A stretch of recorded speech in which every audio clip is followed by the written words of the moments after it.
Okay guys, இந்த வீடியோவில் top 10 under rated cricket players தான் பார்க்க போகிறோம். பழைய அண்டர் ரேட்டட் பிளேயர்னா இல்லை, இந்த வருஷத்தில் உள்ள அண்டர் ரேட்டட் பிளேயர். இந்த வருஷம் இப்போ கொஞ்சம் வருஷமாக இருக்கிற அந்த கரண்ட்டில் இருக்கிற அண்டர் ரேட்டட் பிளேயர்ஸ் தான் பார்க்க போகிறோம். அண்டர் ரேட்டட் பிளேயர் அப்படின்னா என்ன அப்படின்னு கேட்டிங்கன்னா, under the radar, under estimate பண்ணுறது பிளேயரை. அதாவது அவன் பவுலிங் நல்லா போடுவான், நம்ம வந்து பார்த்துட்டு இவன் மெயின் பவுலர் ஆகும், இவனை ஈஸியாக அடிச்சிடலாம் அப்படின்னு நினைப்பானுங்க, பார்த்தா அவுட் ஆயிடுவானுங்க. அந்த மாதிரி பவுலர். சில பிளேயர் வந்து பேட்டிங் நல்லா ஆடுவாங்க, சரி இவன் தானே தூக்கிடலாம், இவன் என்ன விராட் கோலியா அப்படின்னு நினச்சி வருவானுங்க, பார்த்தா அவன் விளையாண்டுக்கிட்டே இருப்பானுன்னு. அந்த மாதிரி அண்டர் ரேட்டட் பிளேயர்ஸை மட்டும் தான் போட்டிருக்கேன். நான் ஃபர்ஸ்ட் வந்து பழைய பிளேயர்ஸ் தான் நிறைய பேர் அண்டர் ரேட்டட் பிளேயராக கொண்டு வரலாம்னு நினச்சேன். ஆனால் அப்படிலாம் வீடியோ போட்டால் நீங்கள் தூங்கிடுவீங்க. அதனால தான் நான் கரண்ட்டில் போட்டிருக்கேன். கரண்ட்டில் உள்ள அண்டர் ரேட்டட் பிளேயர்ஸ் ஒரு 10 பிளேயர் எடுத்து வச்சிருக்கேன். இதை வந்து 10லேருந்து 1 வரை ரேங்க் பண்ண போகிறோம். லீஸ்ட் அண்டர் ரேட்டட்லேருந்து மோஸ்ட் அண்டர் ரேட்டட் வரை நம்ம ரேங்க் பண்ண போகிறோம். நீங்கள் வீடியோ ஃபுல்லாக பார்த்துட்டு உங்களுக்கு ஒரு வேளை ரேங்கிங்கில் சேஞ்சஸ் இருக்குது, இல்லை ப்ரோ இவங்க தான் ஃபஸ்ட்டு வரணும், இவன் தான் தேர்டு வரணும், இவன் தான் லாஸ்ட்டு வரணும் அப்படின்னா கமெண்ட் செக்ஷனில் போடுங்க, நான் பார்க்குறேன். ஓகே, ஃபஸ்ட்டு சேனலுக்கு சப்ஸ்கிரைப் பண்ணுங்க கைஸ். ஓகே, ஃபஸ்ட்டு போலாம் guys. Under rated players number 10th, rank 10th யார் இருக்கா அப்படின்னு பார்த்தீங்கன்னா ஜிம்மி நேஷம். ஜிம்மி நேஷத்தை பற்றி சொல்லணும்னா பெர்ஃபெக்டான அண்டர் ரேட்டட் பிளேயர் என்னை பொறுத்தவரை. ஆனால் இவன் எப்போவாதான் விளையாடுவான், அதுதான் ஒரு பிரச்சனை. இவன் வந்து எப்போவுமே விளையாட மாட்டான், இவனை நம்ப முடியாது. இதனால தான் அந்த நியூசிலாந்து டீமில் வந்து இவனை வைக்கவே மாட்டாங்க. அவனை வந்து எப்போவாவது வைப்பாங்க. எப்படின்னா இவனுக்கு வந்து இந்த எல்லா ஸ்டாரும் அலைன் ஆகணும் அப்படியே கரெக்டாக, இந்த அஸ்ட்ராலஜி மாதிரி நேரம், நியாயம், நாள், டேட்டு, இந்த ஸ்டார்லாம் ட்ரையாங்கிள் ஷேப்பில் அலைன் ஆனால் மட்டும்தான் நல்லா விளையாடுவான், இல்லாட்டா நல்லா விளையாட மாட்டான். அன்னைக்கு இவனை பொறுத்தவரை மூடு தான் ஜிம்மி நேஷனை பொறுத்தவரை. அன்னைக்கு மூடில் நல்லா இருந்தேன்னா சூப்பராக விளையாடுவான், பெரிய தொல்லையாக இருப்பான் பவுலருக்கும் ஆப்போசிட் டீமுக்கும். அப்படி இல்லையா அவுட் ஆகிட்டு போயிட்டே இருப்பான். பவுலிங்கும் அதே மாதிரி தான், திடீர்னு விக்கெட் எடுப்பான், திடீர்னு சுத்தமாக விக்கெட்டே எடுக்க மாட்டான், ரன் கொடுத்துக்கிட்டே இருப்பான். இதுதான் ஜிம்மி நேஷனோட பிரச்சனை. அவனுக்கு டைம் நல்லா இருக்கணும், டேட் நல்லா இருக்கணும், then only he will fucking play. Okay, so Jimmy Neesham at number 10. Number 9th யாரு அப்படின்னா Rowman Powell, West Indies captain. நிறைய பேர் ரோமன் பவுலை ரொம்ப அண்டர் எஸ்டிமேட் பண்றாங்க. எப்படின்னா சீரியஸாகவே எடுக்க மாட்டேங்கிறாங்க. வெஸ்ட் இண்டீஸ்ல வந்து யாரு இப்போ உள்ள வந்தாலும் ஒரு நிக்கலஸ் பூரனோ ஆண்ட்ரே ரசலோ அவங்கள தான் சீரியஸாக எடுக்கிறாங்க. ரோமன் பவுலை சீரியஸாகவே எடுக்க மாட்டேங்கிறாங்க. ரோமன் பவுலோட பெரிய ஷாட்லாம் ஆட முடியும். அதுவும் இல்லாமல் நல்ல ஒரு கேப்டன் இப்போ வெஸ்ட் இண்டீஸ்க்கு கிடைச்சிருக்கு. இதுக்கு முன்னாடி ஒரு கேப்டன் இருந்தார், யாருன்னா ஜேசன் ஹோல்டர். எப்பாடா அவனை மாதிரி ஒரு ஓவர் ரேட்டட் பிளேயரை நான் பார்த்ததே இல்லைப்பா, ஜேசன் ஹோல்டர் மாதிரி. அதுலேருந்து தப்பிச்சு இப்போ ரோமன் பவுலுக்கு போயிருக்கு. ரோமன் பவுல் நல்லா தான் கேப்டன்சி பண்ணுற மாதிரி இருக்குது, நல்லா ஹார்ட் ஒர்க் பண்ணுற மாதிரி இருக்குது. அது மட்டும் இல்லை, பேட்டிங் ஒரு நல்லா ஆடக்கூடிய ஆள், பவுலிங்கும் சில சமயம் போட்டு விக்கெட் எடுக்கக்கூடிய ஒரு ஆள் தான், கொஞ்சம் எக்கனாமிக்காக போடுற ஆள் தான். ஸோ எனக்கு தெரிஞ்சு நிறைய பேர் ரோமன் பவுல் அண்டர் எஸ்டிமேட் பண்ணுறாங்கன்னு நினைக்கிறேன். இவர் தானே பார்த்துக்கலாம் இவர் என்ன பண்ண போறாரு அப்படின்னு. பட் அப்படி பண்ணவே கூடாது ரோமன் பவுலை. எனக்கு தெரிஞ்சு ரோமன் பவுல் ஒரு அண்டர் ரேட்டடான பிளேயர், அது மட்டும் இல்லை ஒரு கேப்டனும் கூட. So Rovman Powell at number 9. Number 8 யாரு அப்படின்னா மிச்சல் சாண்ட்னர். எனக்கு தெரிஞ்சு சாண்ட்னர் ஒரு பெர்ஃபெக்ட் அண்டர் ரேட்டட் பிளேயர் தான் நியூசிலாண்டை பொறுத்தவரை. எப்படின்னா அவனால பேட்டிங்காக ஆட முடியும். இதுதான் ரொம்ப இன்ட்ரெஸ்டிங்கானது. எல்லாரும் மிச்சல் சாண்ட்னர் வந்து ஒரு யாரு டேனியல் விட்டோரி மாதிரி ஒரு பவுலரு, ஸ்ட்ரைட்டாக பாலை போட்டு விக்கெட்டு தூக்கும் அப்படின்னு நினைச்சிட்டு இருப்பான். ஆனால் பேட்டிங் கூட அவன் 6 அடிப்பான்.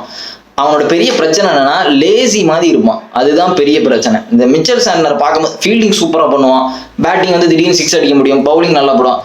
ஆனால் பிஹேவியர் பார்க்க லேசியாக இருக்கும். அது ஒன்று தான் எனக்கு எரிச்சலாக இருக்கும் இந்த சாண்ட்னரை பார்க்கும்போது. ஏன்டா இப்படி இருக்க, இவ்வளோ டேலண்ட் டெஸ்ட் ஏன் அப்படி சோம்பேறி பயலாட்ட அலையிற அப்படின்னு இருக்கும்.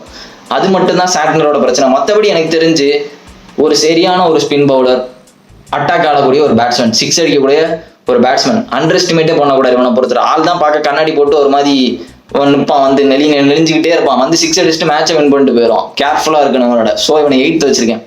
7th யார் அப்படின்னு பார்த்தீங்கன்னா ஆப்கானிஸ்தான்ல இருந்து யாரையாவது கொண்டு வரணும்னு பார்த்தேன். நான் ஆப்கானிஸ்தான் மொத்த டீமையும் கொண்டு வந்துட்டேன். இதுக்கு மேலே நான் சொல்ல முடியாது. ஆப்கானிஸ்தான் ஒரு அண்டர் ரேட்டட் டீம், அதனால நான் மொத்த ஆப்கானிஸ்தான் டீமே கொண்டு வந்துட்டேன். யாரை நான் ஸ்பெசிஃபிக்காக சொல்றது, என்னை தவிர ஆப்கானிஸ்தான் டீம்ல ரஷீத் கானை தவிர மற்ற எல்லாருமே அண்டர் ரேட்டட் தான். ரஷீத் கான் வந்து ஒரு பெஸ்ட் பிளேயர் தெரியும், ரஷீத் கானை தவிர மற்ற எல்லாருமே அண்டர் ரேட்டட் தான். யாரை நான் ஸ்பெசிஃபிக்காக போடுறது, ஒமர் சாய் இருக்கான், ஃபசல் ஃபரூக்கி, குல்பதி நயீப், நபி, பேர் என்ன குர்பாஸ், எல்லாருமே அண்டர் ரேட்டட் தான். இந்த டீமே வந்து அண்டர் எஸ்டிமேட் பண்ணக்கூடாது. இப்போதான் நியூசிலாந்து அடிச்சு காலி பண்ணாங்க பார்த்தீங்களா. அண்டர் எஸ்டிமேட்டே பண்ணக்கூடாது. வேணுங்களா ரொம்ப அண்டர் ரேட்டடான டீம். ஆப்கானிஸ்தான் அடிச்சிடலாம், அது வந்து பழைய ஆப்கானிஸ்தான். பழைய ஆப்கானிஸ்தான் டீமை வந்து ஒரு ஸ்டெப் ஓவர் மாதிரி பார்த்துட்டு போனாங்க. ஆப்கானிஸ்தான் பங்களாதேஷ் தானே, இவனுங்க ஈஸியா ஒரு ஏசியா கப்ல ஒரு வின் எடுத்துட்டு போயிடலாம் அப்படின்னு. இப்ப இருக்கவனுங்க ரொம்ப டேஞ்சரா இருக்கானுங்க. முக்கியமா ஜானத்தன் ட்ராட்னு ஒரு கோச் வந்தாரு தெரியுமா, அந்த ஆள் வந்ததுக்கு அப்புறம் தான் நிறைய மாறிட்டு. போன வருஷம் வேர்ல்ட் கப்லயே பார்த்துருப்பீங்க எப்படி இங்கிலாண்டெல்லாம் தோக்கடிச்சானுங்க, பாகிஸ்தானை தோக்கடிச்சாங்கன்னு பார்த்துருப்பீங்க. அதே மாதிரி தான் இந்த வேர்ல்ட் கப்ல கிட்டத்தட்ட 3 சூப்பர் 8 போயிட்டானுங்க. ஸோ ரொம்ப அண்டர் ரேட்டடான டீம். இந்த டீம்ல எல்லாருமே அண்டர் ரேட்டட் அப்படின்றதுனால தான் நான் வந்து ஸ்பெசிஃபிக்கா அண்டர் ரேட்டட் ஆப்கானிஸ்தான் டீமே கொண்டு வந்துட்டேன். ஓகே, ஸோ அதுக்கு முன்னாடி சேனலுக்கு சப்ஸ்கிரைப் பண்ணுங்களா. என் வீடியோ பார்க்குற எல்லாரும் வீடியோ பார்க்குறானுங்க, ஆனால் 2% தான் சப்ஸ்கிரைப் பண்ணியிருக்காங்க. 98% வந்து அன்சப்ஸ்கிரைப் பண்ணாம தான் பார்த்துட்டு இருக்காங்க, சப்ஸ்கிரைபே பண்ணாம தான் பார்த்துட்டு இருக்காங்க. ஸோ சப்ஸ்கிரைப் பண்ணுங்க, அதுக்கப்புறம் வீடியோக்கு லைக் போடுங்க guys. ஓகே, ஸோ இப்போ எத்தனை முடிச்சிருக்கேன்? 2 3. ஓகே, நம்பர் 6 யாரு அப்படின்னு பார்த்தீங்கன்னா அக்சர் பட்டேல். அஃப்கோர்ஸ் அக்சர் பட்டேலுக்கு நான் கிரெடிட்டை கொடுத்தே ஆகணும். எனக்கு தெரிஞ்சு T20 வந்துட்டா நான் ஜடேஜா பலத்தில் தைரியமா அக்சர் பட்டேல் எடுப்பேன். என்னால் ஜடேஜாவை ட்ரஸ்ட் பண்ணவே முடியாது. ஜடேஜா வந்து சிஎஸ்கேல கூட ட்ரஸ்ட் பண்ணலாம், நான் வந்து இந்த மற்ற எந்த இதுலையும் நான் அவ்வளோ ஜடேஜாவை ட்ரஸ்ட் பண்ண மாட்டேன், நம்ப முடியாது அவனை, ஏன்னே தெரியும். இதனால தான் நிறைய பேருக்கு ஜடேஜாவை பிடிக்கவே மாட்டேன். ஜடேஜா மேலே ஒரு ட்ரஸ்ட் வைக்க முடியாது, பட் அக்சர் பட்டேல் மேலே வைக்கலாம். அக்சர் பட்டேல் தான் எனக்கு தெரிஞ்சு ஒரு பர்ஃபெக்டான ஒரு அண்டர் ரேட்டட் பிளேயர் இந்தியாவை பொறுத்தவரை. இப்போதைக்கு வந்து மற்ற எல்லாருமே வந்து எல்லாருக்கும் தெரியும், சிராஜ், பும்ரா, ஹர்ஷதீப் எல்லாம் பயங்கரமானதான். ஆனால் அக்சர் பட்டேல் பார்க்கும்போது எப்படி தெரியுமா, சும்மா ஏதோ ஒரு ஸ்லோ பால் போடுற மாதிரி இருக்கும், பார்த்தா விக்கெட் எடுத்துட்டு போயிட்டே இருப்போம். இதுதான் நடக்கும். பேட்டிங் அதே மாதிரி கிட்டத்தட்ட மிச்சல் சாண்டனர் மாதிரி தான், பார்க்கவும் மிச்சல் சாண்டனர் மாதிரி தான் இருப்பான். ஃபீல்டிங்கும் நல்லா பண்ணுவான், பேட்டிங்கும் எப்போ இறக்கி விட்டாலும் ஓரளவு நிற்பான், பெரிய ஹிட்டும் அடிக்கக்கூடிய ஆளு. சாண்டனர் மாதிரி தான், ஒல்லியா இருப்பான் ஆளு, ஆனால் 6 அடிப்பான். பவுலிங் சூப்பராக போடுவான். டேரக்டா திடீர்னு ஒரு ஸ்ட்ரைட் பால் போட்டு தூக்கிடுவான் ஸ்டம்பர். இதுதான் அக்சர் பட்டேலோட ஒரு பாசிட்டிவ். அது மட்டும் இல்லை, எப்பவுமே நல்லா மோட்டிவேட்டடா இருப்பான், ஈகரா இருப்பான் விக்கெட் எடுக்கணும். ஸோ சரியான ஒரு அண்டர் ரேட்டட் பிளேயர் 6th வச்சிருக்கேன். 5th யாரு அப்படின்னு கேட்டீங்கன்னா கிளென் பிலிப்ஸ். அதாவது இந்த டைம் உள்ள சுரேஷ் ரெய்னா. கிளென் பிலிப்ஸ் ஒரு டைம் சுரேஷ் ரெய்னா எப்படி இந்தியாவில் இருந்தானோ, பேட்டிங்கும் சூப்பராக பண்ணுவான், பவுலிங்கும் சூப்பராக போடுவான், ஃபீல்டிங்கும் சூப்பராக பண்ணுவானோ, அதே மாதிரி தான் கிளென் பிலிப்ஸ். பேட்டிங்கும் அதே மாதிரி பண்ணுறான், பவுலிங்கும் அதே மாதிரி. பார்ட் டைம் பவுலர் தான், ஆனால் போட்டு விக்கெட் எடுத்துருவான் எப்படியாது. ஃபீல்டிங்கும் பேய் மாதிரி. அப்படியே எனக்கு அவனை பார்க்கும்போது ரெய்னா மாதிரி தான் இருக்கு. பாடியும் சரி ஆளும் சரி பார்க்க அப்படியே சுரேஷ் ரெய்னா மாதிரி தான் இருக்கு. எனக்கு தெரிஞ்சு கிளென் பிலிப்ஸ் தான் இப்போதைக்கு சுரேஷ் ரெய்னா நினைக்கிறேன். அது மட்டும் இல்லை, எப்பெல்லாம் டீம் ப்ராப்ளம்ல இருக்கோ அப்பெல்லாம் விளையாண்டுறான். எப்பெல்லாம் டீம் வந்து கிரைசிஸ்ல இருக்கோ, ஒரு ப்ராப்ளம்ல இருக்கோ, at the time he will fucking play. Last இயரா 2022 ஸ்ரீலங்கன் 2022 வேர்ல்ட் கப்ல பார்த்துருப்பீங்க, ஸ்ரீலங்காவோட ஒரு மேட்ச் நடக்கும், எல்லாம் அவுட் ஆயிடுவான், தனியா நின்று செஞ்சுரி போடுவான். எல்லாரும் அவுட் ஆயிடுவாங்க, தனியா நின்று செஞ்சுரி போடுவான். ரொம்ப அண்டர் ரேட்டடான பிளேயர். இவன் நின்னா மேட்ச் வின் பண்ணிடலாம், அந்த மாதிரி ஒரு கான்ஃபிடென்ட் வைக்கலாம். ஒரு 5 பால் ஆடினா கூட அதுல ஒரு சேஞ்ச் தெரியுது. அப்படியே ரெய்னா மாதிரி தான். ஒரு டைம்ல ரெய்னா அப்படித்தானே இருப்பான், ஒரு 10 பால் பிடிச்சா ஒரு 30 ரன் வந்துடும். அது ரெய்னா வந்து விளையாண்டுட்டு போனதுக்கு ஒரு டிஃபரன்ஸ் தெரியும். அதே மாதிரி தான் கிளென் பிலிப்ஸும் இருக்கான், அவன் வந்தானா ஒரு சேஞ்ச் தெரியுது. ஸோ அதனால கிளென் பிலிப்ஸை 5th வச்சிருக்கேன். ஓகே, நம்பர் 4 யாரு அப்படின்னா முகமது ஆமீர். ப்ரோ என்ன ப்ரோ முகமது ஆமீர் அண்டர் ரேட்டர்ல வச்சிருக்கீங்க அப்படிங்கிறது, அவன் ரொம்ப டேஞ்சரஸான பவுலர் அப்படின்னு சொல்றீங்க, கரெக்டா? நானும் யோசிச்சேன், முகமது அமீர் வந்து டேஞ்சரஸ் பவுலர்ல தான் வைக்கணும், எதுக்கு அண்டர் ரேட்டர்ல வந்து கொண்டு வந்திருக்கேன் அப்படின்னு. பட் என்ன பொறுத்தவரை நிறைய பேர் முகமது அமீர் சீரியஸ் எடுக்க மாட்டேங்கிறான்னு நினைக்கிறேன். கமெண்ட்ரியில இருந்தும் சரி, சில பேர்லாம் வந்து நம்ம இந்தியன் கமெண்டேட்டர்ஸ்லாம் இருக்கானுங்க, அவங்களாம் வந்து முகமது அமீர் வந்து சீரியஸாவே எடுக்க மாட்டாங்க. எதுக்கு எடுத்தாலும் ஷாஹின் ஷா அஃப்ரிடி, நசீம் ஷாவே சொல்லிட்டு இருப்பாங்க, நசீம் ஷா, ஷாஹின் ஷா அஃப்ரிடிமானு. ப்ராப்ளமே முகமது அமீர் தான். அவனை ஃபேஸ் பண்ணிட்டாலே போதும். விராட் கோலியே சொல்லியிருக்கான், நான் ஃபேஸ் பண்ணதிலே டஃபஸ்ட் பவுலர் முகமது அமீர் தான் அப்படின்னு இருக்கான். சாம்பியன்ஸ் டிராஃபில நம்மளை புரட்டி எடுத்த ஞாபகம் இருக்கா? அண்டர் எஸ்டிமேட் பண்ணி தானே அவனை ஆடினீங்க எல்லாரும்.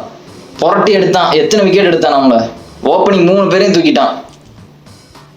ஸோ என்னை பொறுத்தவரை ஒரு ரொம்ப டேஞ்சரஸான பவுலர். ஒரு டைம்ல சரியான பவுலர், வேஸ்டட் டேலண்ட். ஆனால் மேட்ச் ஃபிக்ஸிங்ல உள்ள போயிட்டு திருப்பி ரிட்டையர் ஆறேன்னா உள்ள வெளியே என்ன இருக்கு. இப்போ வரான், இப்போ நல்லா தான் போட்டேன். என்ன அந்த சூப்பர் ஓவர்ல கொஞ்சம் கேவலமா போட்டான், அந்த எக்ஸ்ட்ரா போட்டாட்டி வின் பண்ணியிருப்பானுங்க என்னை பொறுத்தவரை. பட் என்னை பொறுத்தவரை ஒரு டேஞ்சரஸான பவுலர். நிறைய பேர் அண்டர் எஸ்டிமேட் பண்றா, முகமது அமீர் தான் என்ன போட்டுரும் அப்படின்னு. ரொம்ப டேலண்டடான பாகிஸ்தான் பவுலர், ரொம்ப அக்ரஸிவானது, விக்கெட் எடுக்கணும் அப்படி இருப்பான், அந்த மாதிரியான பவுலர். ஸோ முகமது அமீரை 4th வச்சிருக்கேன். 3rd யாரு அப்படின்னு கேட்டீங்கன்னா முகமதுல்லா, பங்களாதேஷி பிளேயர் முகமதுல்லா. எனக்கு தெரிஞ்சு பங்களாதேஷ் பிளேயர்ஸ் பிடிக்குமான்னு கேட்டா சுத்தமா பிடிக்காது, எவனையுமே பிடிக்காது எனக்கு. பங்களாதேஷ்ல பிடிச்ச 2 பிளேயர்னா ஒன்னு ஷக்கீப் அல் ஹசன் பிடிக்கும், முகமதுல்லா பிடிக்கும். எப்பெல்லாம் டீமுக்கு பிரச்சனை இருக்கோ இவன் நின்றுவான் முகமதுல்லா. நானும் இது பல மாசம் இல்லை, பல வருஷமா பார்த்துட்டு இருக்கேன். எப்பெல்லாம் பங்களாதேஷ்க்கு பிரச்சனை இருக்கோ அப்பெல்லாம் முகமதுல்லா நிற்கிறான். வேர்ல்ட் கப்ல செஞ்சுரி அடிச்சிருக்கான். எனக்கு தெரிஞ்சு வேற எந்த பங்களாதேஷ் பிளேயர் அடிச்சிருக்கானான்னு தெரியல. ஷகிப் அல் ஹசன் அடிச்சிருக்கான். எனக்கு தெரிஞ்சு இவனுக்கு 2 பேர் தான் அடிச்சிருக்காங்க, வேற எவனுமே அடிக்கலாம்னு நினைக்கிறேன். வேர்ல்ட் கப்ல எப்பெல்லாம் ப்ராப்ளம் இருக்கோ நிற்பான். நீங்க வேணா பாருங்க, மேட்ச் எடுத்து பாருங்க. எப்பெல்லாம் பங்களாதேஷ் வந்து ஒரு க்ளோஸ் மேட்ச் எடுத்து விக்கெட் எல்லாம் பேனிக் ஆகி சோக்காய் விடுவானுங்களோ முகமதுல்லா மட்டும் தனியா இருந்து ஆடிட்டு இருப்பான். நான் அதனாலதான் மெனக்கெட்டு முகமதுல்லாவை 3rd போட்டிருக்கேன். ஏன்னா எவனுமே முகமதுல்லா சீரியஸா எடுக்க மாட்டான். எல்லாரும் அவுட் ஆயிட்டாங்க இவன் தானே அப்படின்னு விட்டுறான், பார்த்தா அவன் அடிச்சிருவான். அது மட்டும் இல்ல, பார்ட் டைம்ல பவுலிங்கும் போட்டு விக்கெட்டும் எடுப்பான் அவன். So he deserves it credit. அதனால முகமதுல்லாவை நான் 3rd வச்சிருக்கேன். ஓகே, கேட்பீங்க என்ன ப்ரோ ஸ்ரீலங்கன் பிளேயர் எவனுமே வரலையா அப்படிம்பீங்க. சத்தியமா நான் ஸ்ரீலங்கன் பிளேயர் எவனுமே நான் கொண்டு வர மாட்டேன், புரியுதா? ஏன்னா அவங்க சுத்தமா நல்லா விளையாட மாட்டேங்கிறாங்க. இப்படி விளையாண்டா நான் யாரை கொண்டு வருவேன் அந்த டீம்ல? பத்திரானா அண்டர் ரேட்டடுங்க. எல்லாம் இல்லை பத்திரானா அண்டர் ரேட்டட் கிடையாது, அவன் ஓரளவு குட் பவுலர் தான். எல்லாருக்கும் தெரியும் பத்திரானா எப்படி போடுறான் அப்படின்னு.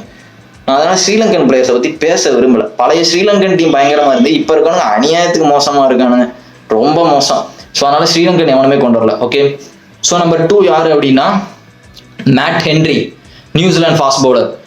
எல்லாருமே வந்து நியூசிலாந்து பவுலர் அப்படின்னா Tim Southee Trent Boult power பிளேனா விக்கெட் எடுப்பான் போல்ட் அப்படின்னு கலட்டி கொடுக்கறது எல்லாமே மேட் ஹென்ரி தான். நடந்துச்சுல 2019 வேர்ல்ட் கப்ல எல்லாம் போல்ட்டுன்னு பார்த்தா மேட் ஹென்ரி தான் சூத்த கிழிச்சிட்டான் நம்மள. மேட் ஹென்ரி அண்டர் எஸ்டிமேட் பண்ணக்கூடாது, பேர் கொஞ்சம் தெரியாம இருக்கு அப்படின்னுட்டு எல்லாரும் உள்ள வந்தோன்னா டிம் சவுதி போல்ட் அப்படிதான் வராங்க. மேட் ஹென்ரியை மறந்துடுறாங்க, பார்த்தா அவன் தான் விக்கெட் எடுத்துட்டு இருப்பாங்க போயிட்டு. T20 விட்டுருங்க, T20ல எனக்கு தெரிஞ்சு அவ்வளோ எடுப்பான் நல்ல பிளேயர் தான் T20. பட் ODI டெஸ்ட்னு வரும்போதெல்லாம் பயங்கரமா விளையாடுவான் மேட் ஹென்ரிலாம்.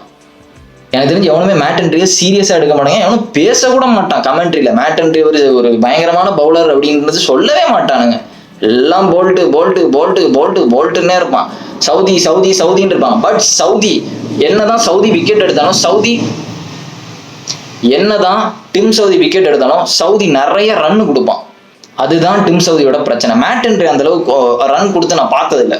கொஞ்சம் எக்கனாமிக்கலாகவும் போடுற ஆள் தான், விக்கெட்டும் எடுக்கக்கூடிய ஆள். ஸோ மேட் ஹென்ரியை 2nd வச்சுக்கேன். அட் லாஸ்ட் நம்பர் 1 யாரு அப்படின்னா ஜாஸ் ஹேசல்வுட். என்ன ப்ரோ ஜாஸ் ஹேசல்வுட் அண்டர் ரேட்டட்ல வச்சுக்கேன். எஸ், எப்பெல்லாம் ஆஸ்திரேலியாவில் ஒரு மேட்ச் நடக்கும் மிச்சல் ஸ்டார்க்கு பத்தி தான் பேசுவாங்க. மிச்சல் ஸ்டார்க்கு, பேட் கமிங்ஸோட கேப்டன்சி, ஆடம் ஜாம்பாவோட ஸ்பின்னு, மேக்ஸ்வெல்லோட அடி, டேவிட் வார்னர் அடிமானுங்க எல்லாம் ஹேசல்வுட்டை விட்டுருவானுங்க. ஆனா விக்கெட் எடுக்கிறது ஹேசல்வுட் தான். அப்படியே ஒரு சைலண்ட் கில்லர் மாதிரி தான் ஹேசல்வுட். கிட்டத்தட்ட லைட்டா அந்த பாபர் அசாம் மாதிரி. பாபர் அசாம் கேப்டன்சி எப்படி இருக்குன்னா சைலண்டா இருப்பார் கேப்டன்சில. ஒரு 100 மேட்ச் ஆடினா அதுல ஒரு மேட்ச் கூட ஜெயிக்க மாட்டார் பாபர் அசாம்.